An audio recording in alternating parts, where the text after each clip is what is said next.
Hey everyone, Adam here, so Wizard Podcast. I have another interview for you today. This was a really fun one, really cool one personally close to me. I got to sit down with Sam Vera of Catch the Craze podcast, but also of Crazy Comics, who has a new comic for all ages called There's an Alien in My Toilet, where he uses humor and sci-fi to kind of, I guess, teach lessons geared towards kids. But it is an all ages book where the goal is that kids can read it, parents can read it, and both get some enjoyment out of it. Sam goes a long way into his motivation behind the book, why he thinks there's a gap in this area of readers in comics, and while there's a gap in this kind of material. And the comics are also packed with a bunch of extras and like brain teasers and things like that. It's a really cool project, a really good endeavor. And Sam has been doing a lot for the comics world for a long time. Like, as I mentioned, Catch the Craze podcast. Link in the bio for that. Link in the bio for the Kickstarter, of course. I should get that out up front. His podcast shines a light on indie creators and tries to help grow the indie comics world. And he's been podcasting a long time. He was nice enough to have myself and my friend on for our own comic on there, just as a small example. And Sam has also been making comics for a long time and kind of got out of the world and is now deep back in it. So enjoy the interview, enjoy the creative process. Check out Catch the Craze podcast, Crazy Comics, and of course, There's an Alien in My Toilet, now on Kickstarter. Link in the bio. Check it out. Support if you can. Hey everyone, Adam here, So Wizard Podcast. I'm sitting down with Samuel Vera from Catch the Craze to talk about his newest comic, There's an Alien in My Toilet. How you doing, Sam? What's up? I'm doing good. How you doing? I'm doing good. Thanks for coming on. Thank you for having me. Yeah, it's a little bit weird the dynamic being on the other side. I've been Yeah, on your show a couple times. yes, absolutely. So it's cool. You have a podcast, Catch the Craze, where you talk to indie creators. Do you want to talk a little bit about that? Yeah, Catch the Craze. I founded it back in. We launched in 2006, and it was a means to give the independent community an outlet to promote their works because at that time, podcasting was just being introduced in '05, and Comic Geek Speak and iFanboy were the biggest names in the game, but they were just focusing on mainstream. And so I went to a pod camp, and I interviewed all the speakers, and I learned what I needed to do a podcast. So I went directly to Sam Ash, bought mics and a mixer, went home, called the guys that were podcasting. It's called Cast the Craze, and we launched in '05, and we ran from '06 actually. We ran from '06 to about '08, and then I hung everything up for about a decade and I stopped podcasting. And in 2019, I decided to come back and bring it back. And we're about to celebrate episode 400. Oh, that's awesome. Yep. Yeah, you were on it early, 2006. Yeah, yeah, yeah. We were there when Moses found the tablets. Yeah, it was. Very cool. So was the podcast what launched your interest in becoming an indie creator yourself, or did you always want to be a creator and the podcast was just a way to talk to other creators? I was indie creator first, so I launched my imprint Crazy Comics in '05. I developed the imprint in '03, and it was when I was going up trying to promote myself. I realized that everybody was focusing on the big names, and so I was like, you know what? I'm going to create a platform to be able to promote the other guy because there's just not enough of it. And as I was promoting my books, we started just giving a haven for independent creators, and we started getting mainstream independent creators because we had everybody from Mike Oming, we had LaShawn Thomas from the Boondocks. You know, we even had Neil Adams on our show. So we had a lot of, of interest in Cast the Craze podcast. And then it went from audio streaming. And then I decided that we're going to do live video streaming um, at Comic Cons. And we started interviewing people at Comic Cons and on video. Um, uh, it wasn't live. I had to edit it and upload it, and we started doing that. And so the buzz got out, and we became the independent community source for promotion at Oh, that that's time. awesome. Yeah. So yeah, you were ahead of the game on the indie creation thing too, because I want to say the early 2000s was like the era of the web comic. Yeah.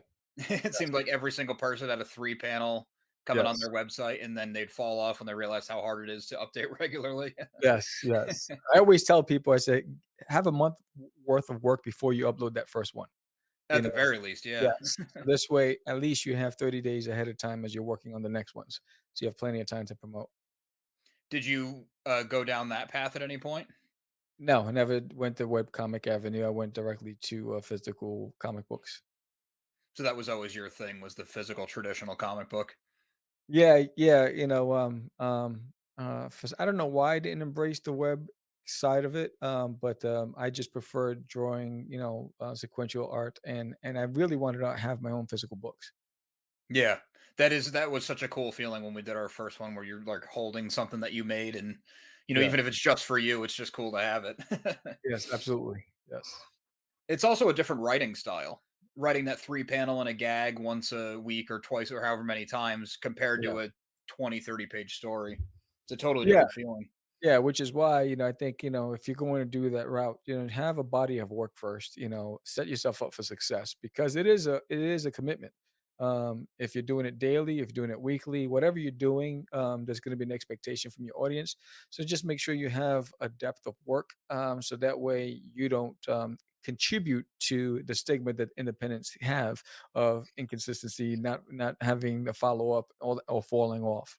Yeah, absolutely. That's a very good point. Plus, the more you do, the better it is. Your first one's never going to be your best one. Right, right, and leave it alone. That's part of the growing phase, right? So I think a lot of people go back and I'm gonna redraw that all over again and whatever. Leave it alone because that's how you built your following. So if they accepted you from the beginning and they're still with you, that means they've accepted and they watched you grow over the years. So they've already they grew with you. So don't touch it. That's a really fair point too. Yeah, don't be ashamed of where you came from. You're supposed to get better. Yeah, absolutely. Very cool. So speaking of getting better as you went, your first comics in you said like '03, you kind of really got into it, and then '05, you kind of went public with it. Yeah, because '03, I was developing Crazy Comics. I was working with a different group of guys, and, at that time, I was doing 2 different titles, Tales of an Assassin and The Book of Wrath. And then, things changed, and some of the guys went their all separate ways, so then it wasn't until '05 when I decided to go full force with a series called Cosmic Wars, and, George Medina had Rush 5377, he and I met at the School of Visual Arts, continuing education course. So he did his imprint Russ, and we both did everything on our own books. So I wrote, colored, lettered my own book. He did the same for his own book, and we put it under my banner, Crazy Comics, and that was our first outing in the comic game. Very cool. I see you have a lot of kid friendly stuff, and like there's an alley in my toilet. Your newest one is very kid friendly. Yes. Tales of an Assassin and Mhm. what was the other one? Wrath of Book of Wrath. Yeah, very yeah, dark themes. yeah. They don't Yeah. sound very kid friendly. At that time, that was what, for me, it was very democratic when I did Crazy Comics in '03. And so what we did was we voted on concepts, and kid friendly was not cool amongst the collective, right? And so when I decided to just, go with my own route and focus, there's nearly in my toilet. I said, I'm going to do this. And I did a lot of children's books because there's just not enough content for it. There's a demand out there, but I think what happens is when people hear all ages, they think corny or that's not for me. Or but all ages means that even your grandfather's gonna love it, and the kid will love it. It's safe for everybody to enjoy. And so I think for the creators that are doing all ages, you have a responsibility to work even harder to convince people. And I think once they pick it up and they read it, then they realize, what was I resisting this for? Because everyone wants to be cool, and so they go for the TNA or the adult content stuff. But I think if we want to continue to have comics, a decade from now, we have to introduce it to the younger generation. And I think we're forcing too much adult stuff and forcing kids to be grown up too soon. I want to let the kids be kids, let them have fun, let them explore, let them, play, you know, army in the yard and use a telescope and look at the stars and wonder how many life forms are out there. We got to find ways to inspire creativity and not always force them to grow up too soon.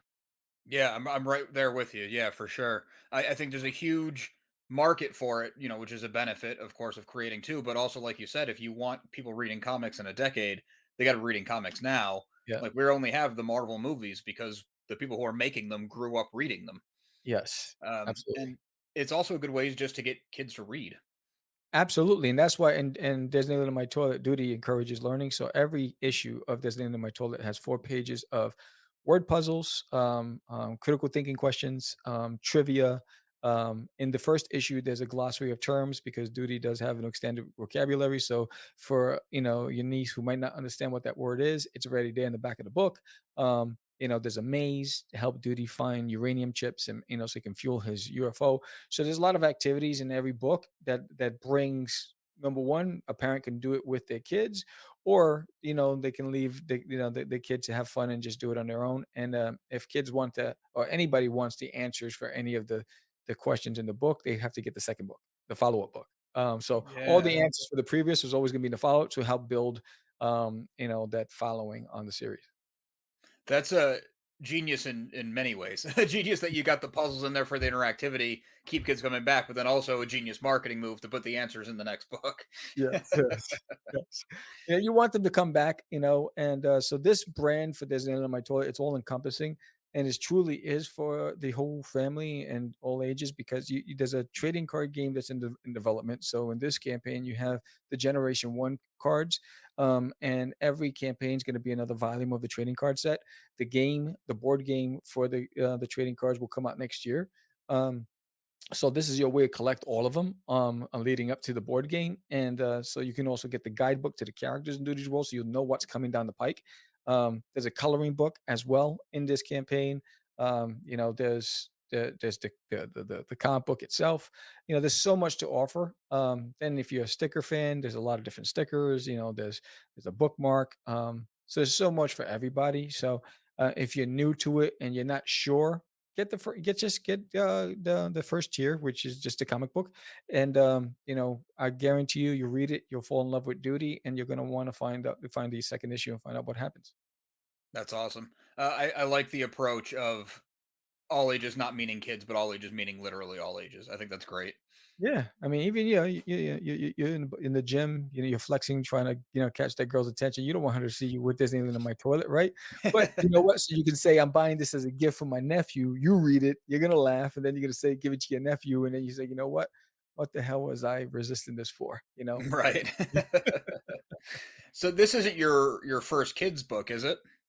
No, I've done a lot of picture books. That I have that also as a tier. So if you want, there's a $5 tier where you get four of my kids' books digitally, and you could also, and then in that bundle, you get a copy of this Rush 5377 by George Digital. So there's a $5 digital bundle to, and if you just want children's books to read to your kids, you have there's Scary Airy, which was based on my niece. There's Mandy Pandy and the Curfew, which is based on my other niece. There's the Oogly Booglies, and then there's the Adventures of Cosmic Gorf. So there's four different stuff, and all of them illustrated by. So the children's books I did not illustrate. I wrote them and I commissioned artists to do them. So you have that and as a tier, or you have just a digital copy of Disneyland on My Toilet. But I do a lot of all age and young reader stuff because I just feel that there's not enough, and I grew up on it, and it influenced me and my creativity, and I'm hoping to be able to do the same thing. Yeah, that's really cool. I've been thinking about that. Like we kind of triggered it when I was reading about your Kickstarter and going through your tiers, and I talked to a couple other people who are in that realm of like middle readers, Right. comics for middle readers. And it's like we did all kind of grow up on that kind of stuff. Like Magic School Bus was a straight learning book, but you read it because it was a comic book and you loved Yes. it. Absolutely. Absolutely. And there's also in the next campaign in issue 2, there's going to be a tier for Duty's Adventures, which is Duty as a kid growing up in the race, which is also a picture book that I completely illustrated and wrote. So that's me introducing it to an even younger audience to be able to say, yeah, here's a picture book. You want to know how Duty grew up on Uranus and how he became who he is. Here's a book, and in this issue, he does battle with the diabolical egomaniac overlord nemesis Poo Poo. All So right. I say that 5 times real fast. Yeah, really. You've been living this. Yes. You kind of half answered my next question, but I was going to ask if um, you had kids in your life, whether they be yours or, like you said, a couple of your nieces, having that connection to kids, does that help you? Maybe not with ideas specifically, but help you um, kind of craft the story or the sense of humor to be what you see that they're into? See, there's 2 sides of the coin. Yes. Yes, and then the other part of it is that I never grew up. So so there's that inner kid in me that, sometimes, it could be obnoxious to my wife. But, I've never and I find beauty in, watching kids play or hearing them how they approach something from their perspective. I think if we really watch, the magic is in how they look at life and how they approach something. And if we just hone in on that, their imagination, their way, their fearlessness, um, their their their thirst for answers, right? I think the biggest thing, the biggest joke is when you said, but why mommy? That's the learning phase. That's when the kid's trying to learn. And when we say because I said so, that's the worst thing you can do to a child's growth and to their imagination. Well, because I said so. Well, I'm the adult, you have to listen to me. No, sucker. You're the adult, so you have a responsibility to answer that question. But why? And in a form that they're going to be able to embrace and understand and get. So that means you have to work. So that means you have to put in the time. And that's where the magic begins. It's their exploration in life and the way they're looking at it. So I'm hoping to help trigger those possibilities and those but whys. Why is duty from Uranus? Why did he come to Earth? Or why is Uranus made of gas or whatever. I want them to be able to ask a million and one questions and explore because it's going to help them find their voice in life. It's those questions, and we have a responsibility as adults to be able to guide Yeah, wow, okay. You're going really deep on this. That's fantastic. No, it's great. I mean, it's the topmost compliment because to be able to put yourself in a kid's shoes and see the world like objectively and without your, many years of knowledge and learning and experience, it's got to be really hard to like subtract all of that to write something from like this totally new perspective. Yeah, I equate it to, my journey in leadership roles, in corporate because the day I realized that the title meant that I have a huge responsibility to the team that I was responsible for to be able to provide them with the information so they can make the right decisions. That's when I realized that I needed to invest time, and it wasn't about me anymore. It was about if they were successful, my career was taken care of.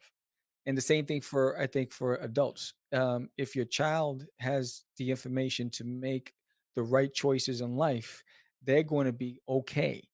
So that means we have to do our job to give them that information so that way they can make a choice and feel like the onus is on them because you gave them that information that they were seeking. We don't give them the information, they go elsewhere and sometimes it's the wrong information they get. So I think that's the key. It's, take the time, pause for a second. It's not about you anymore. It's about that life that's in front of you. And you have to be selfless in your act. And I think that's going to help us, just mold what the future looks like if we all just pause and just remember this person here, this person that's in front of us looking at us because they trust us. Let's do our job and provide that care that's necessary in that moment that we're called upon to do so. Yeah, that's a really good point as well. And I think it goes, especially now that we're in this world of being attached to screens at all times, is, Yeah. the kid can go online and find whatever they want, but it doesn't necessarily mean it's good or proper information or anything age appropriate at all. Right. And that's how we lose our individuality because um we're so confused as to what to do, and then we look at the collective, right? Everyone's doing this, so maybe I should do that as well, and it could be the wrong things. And it's because you're trying to fit in and you really haven't identified your soul, your purpose. And that's what happens. It's confusion. It's confusing growing up. It's confused, especially in the world today where there's just so much information and you don't know what to believe. So you go with the safe bet. So, I think my message is, I'm just want to just let kids be kids, give them opportunities to play, to learn, to grow, answer their questions when you have to, and give them a little more credit than you want to, because they're the future. They're the future presidents. They're the future leaders. They're the future innovators, inventors. So let's give them a platform to be successful from day one, and let them. But first, let them be kids. Yeah, absolutely. So tying a direct parallel to "There's an Alien in My Toilet," Duty, your lead character, comes to Earth. Well, actually, why don't you give the whole kind of synopsis, and then we can dissect it from there. Well, Duty, basically, he's tasked with a secret mission to come to Earth to determine if we're a threat to his home world, and he believes he's the only one capable of handling it. Because he was led to believe that by General Goatee, who happens to be responsible for the army of Uranus and responsible for babysitting Duty because Duty's father is the emperor. So he wants to get Duty out of his hair so he can get some breathing room because Duty is a little overbearing. He thinks he's smarter than everybody and he's the best thing since sliced bread. So he sends him on a mission to Earth. And Duty, he's a smart aleck. And in his haste, he gets on his ship and then realizes, oh, he forgot to refuel. So he crash lands on Earth. Rather than admitting his defeat, that his mistake, he chalks it up as part of his plan to distract Earth's defenses and fulfill his mission. Now he has to survive Earth's simple creatures, from woodpeckers to wolves, to a turtle to bears. Eventually, he gets into a house where there's a father and son, and there's a Chihuahua named Herman who thinks that Duty's a talking jalapeno. So he knows that there's this thing in the house, and he's constantly barking, trying to get out of his cage to go after this thing. The father thinks that the dog is losing his mind. They eventually think they see things in the house because of the sun, and then the adventure begins from there. And there's a lot of different moving parts. The father hires an agency called No Boo for You. Catching ghosts is what we do because he thinks the house is haunted, and so they come and then they wreak havoc. And when they realize there's no ghosts, he hires another organization, WANA. We Are Not Alone Incorporated. They're UFO hunters. And they come in. There's an agent named Doe who's a black ops government agency. He's tasked with finding where this UFO crash landed and tracing its steps, eventually leading to the house. So there's a lot of moving parts. Eventually, General Goatee realized, oh, I think I made a mistake because now the father's saying was my son. So now he has to come and find Duty. So it's a hilarious adventure. And again, Duty gets himself into a whole lot of situations that in reality he's not equipped for. But when he goes into a dream state, really is when he falls off a tree or when he trips on a rock and it hits his head. Now he's unconscious and he's dreaming. He's larger than life. So that's where you see all the characters on the Kickstarter. He imagines himself as a samurai and the enemy as his opponent, whether it's ninja, and he does battle with them and he defeats them in his dream. But in reality, he's always at the short end of the stick. Okay, wow, that's a lot in an issue. That's a Well, lot. no, that's the whole series Oh, the encompassing. whole series. Yeah, Okay, yeah, yeah. good. So I it's a was 10, gonna say, like, is the it's a, first issue yeah. 90 pages? No, no, it's a 10-part miniseries. The punchline is in issue 10. So where you understand the correlation between the title and the story, it's in issue 10. Okay, cool. So Duty, the main character, being a little overconfident and thinking he's a little bit more advanced and better than he is he himself a child, or does he just come to Earth and kind of has the mind of a child because it's all new? That's basically what it is. So inside, Duty is insecure. He's trying to fit in. He wants to impress his dad. So he overcompensates with his bravado. He overcompensates by creating this persona that he really can't live up to because he just wants to be a kid. He wants to fit in. And so that's the whole thing about it. And along the way, Duty will find his voice. Okay, that's really cool. That's exactly spot on to I think what a kid would be looking for because they get to do it in a comical way and relate, and because it's an alien, everyone can relate. Yes, yes. Yeah, so it's basically showing, the I guess what's the word I'm looking for? The anxieties of growing up, Hmm. and trying to find your way. So, who doesn't do that? Who doesn't believe that you're superhuman when you're a kid? Who doesn't want to put on a cape and jump off the roof because you think you're Superman, right? And it's one of those things, you're especially when you don't have a lot of friends and Duty's an only child, so he has to overcompensate a lot to try to find because he's around adults. His father's the emperor, his babysitter's the general. He's like, I just want to be around people like me. Right. Yeah. So it's a 10 part. Is your Kickstarter for the whole run, or is it just one issue at a time? One issue at a time. So this is the introduction to Duty's world because it's not just a comic book. There's a coloring book, there's a guidebook to the characters, there's trading cards, there's stickers, there's a whole lot of stuff in it. So this is so when anybody you have shoppers remorse scrolling through all the options on the Kickstarter because it is all encompassing. It's a big one. The second one won't be as fully loaded as this one. But yeah, so this is the first one. The second one for issue 2 will launch in June. Okay, and you're just gonna kind of do it Yeah, so on like that I'm going forward. planning on doing 4 issues this year. Oh, very cool. Okay. And how far along are you with the first issue? Everything's done. So the first 6 issues are completely done and ready to go. Oh, Um, great. yeah, so I'm currently working on issue 7. So again, that's my advice to everybody: have your stuff ready. So that way, the worst thing, like I'm waiting for Kickstarters that I pledged over a year ago that should have gotten to me 6 months ago. You don't want to do that. So you're guaranteed to get this on time. This will be shipped in April, as long as the printers don't have any problems. Because I had problems in the fall with the printers and delays. So as far as my commitment, the moment I get it from the printer, it is shipped within 48 hours to everybody. And so everything for Disney on my toilet is completely done and ready to go. Yeah, that's awesome. That is really smart advice, and it's kind of the advice that we were given when we did ours. Is like have all your ducks in a row ahead of time because people are going to be happy if they pledge you, even $30, and then it's 18 months later and they're waiting for a comic book.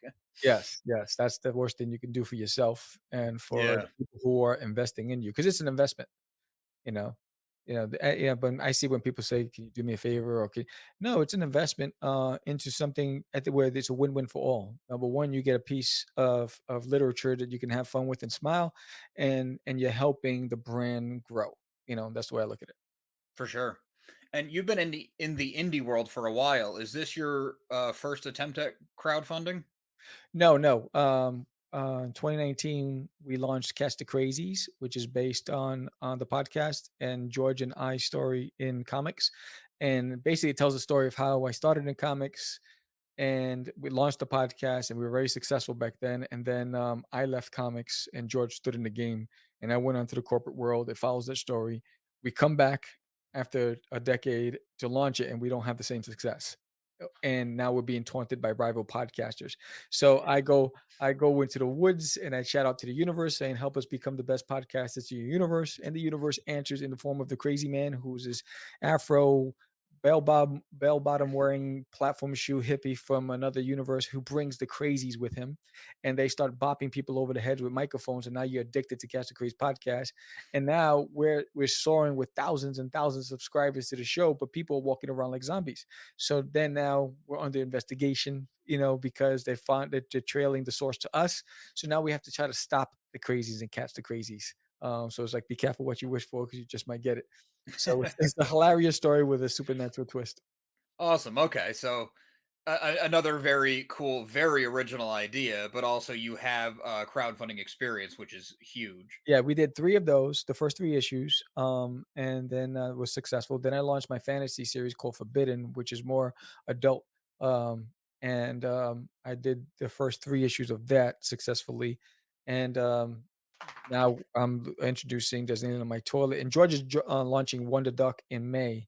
And so what we're trying to do is I'm trying to build my audience with Duty and his audience with Wonder Duck, and then bring them all back for issue 4 for Catch the Crazies when we launch that either at the end of the year or the beginning of next year. So that way we can merge the 2 audiences to embrace that, what we do jointly. That's a really, really great plan. Yeah. And you have Thanks. a ton of things going on, so I'm sure you're very busy.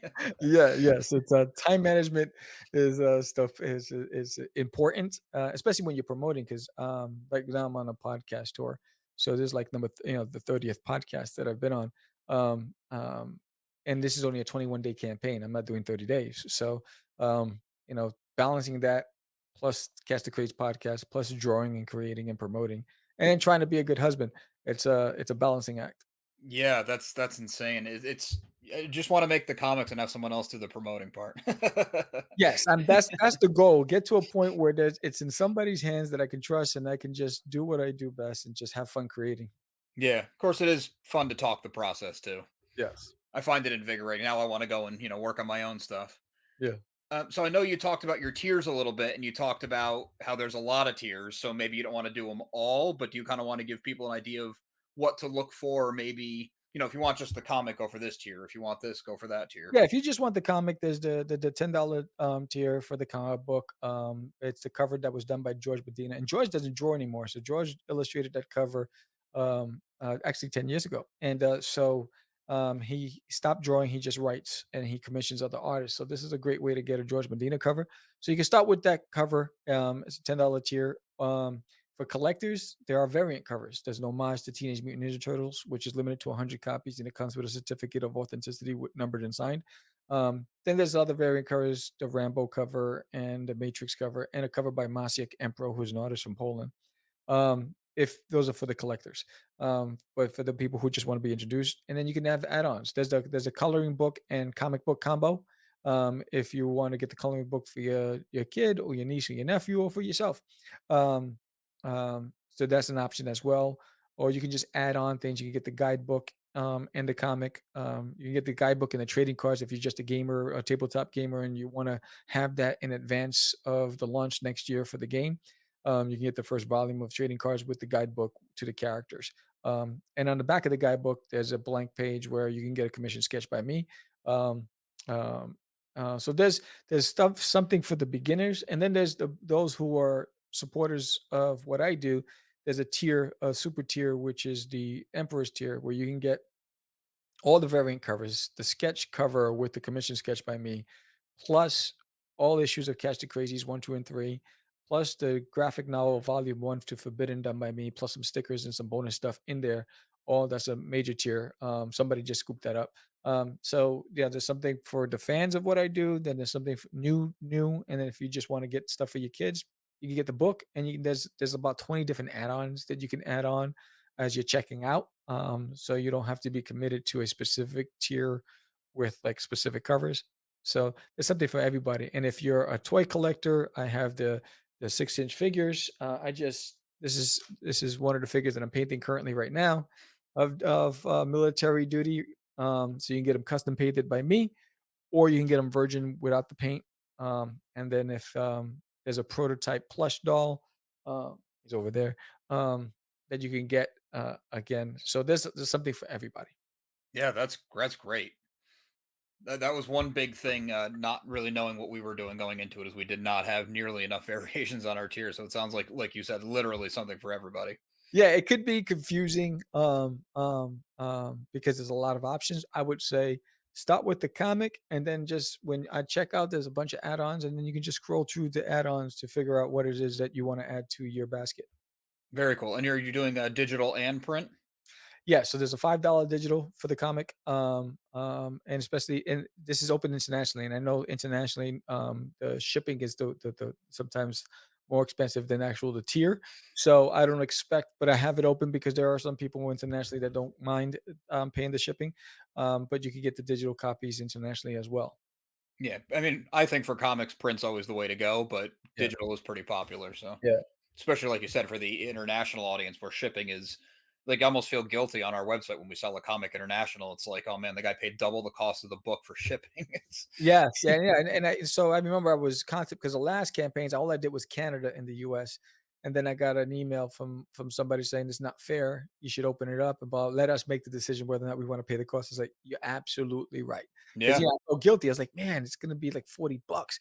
So when you looked at it, I was like, based on weight, I was like, "Alright, so if that's what you want, it's there, it's available, go for it. I appreciate you no matter either way. You can get digital, physical, internationally."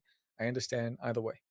very cool. Well, Sam, I really appreciate your time. It sounds like you have about a billion things to do today.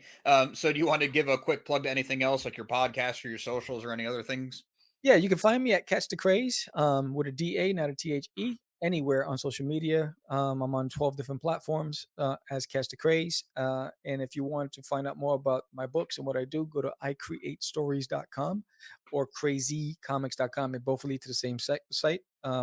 I Create Stories has everything from links to my podcast, Catch the Craze. It has where I'm going to be as far as conventions, Kickstarters that are coming up, and books that are available on my website for purchase.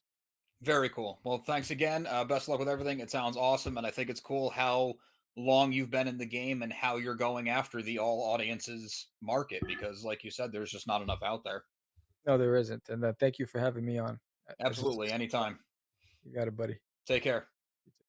I'd like to thank Sam one more time for taking time out of his busy schedule, running a Kickstarter and working a job and, having a family and all that to come on the show and talk to me about his creative process, his history in comics, his podcasting, and of course, his Kickstarter for There's Nailing in My Toilet. As I mentioned, Kickstarter's going on now. Check it out. Support it if you're able to. Support it in any way you can. Even just sharing it around is a big help for crowdfunding.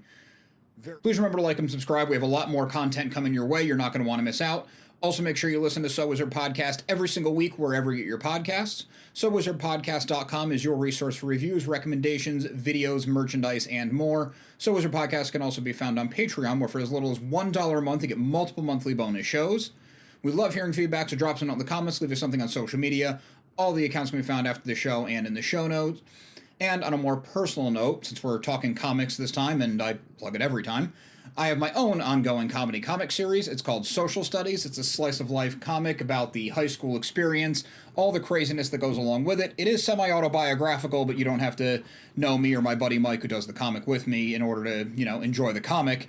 8 issues available now. Issue 9 is coming next week at the time of this posting. Issue 10 not far beyond that. You can find all that and more, socialstudiescomic.com. Thanks.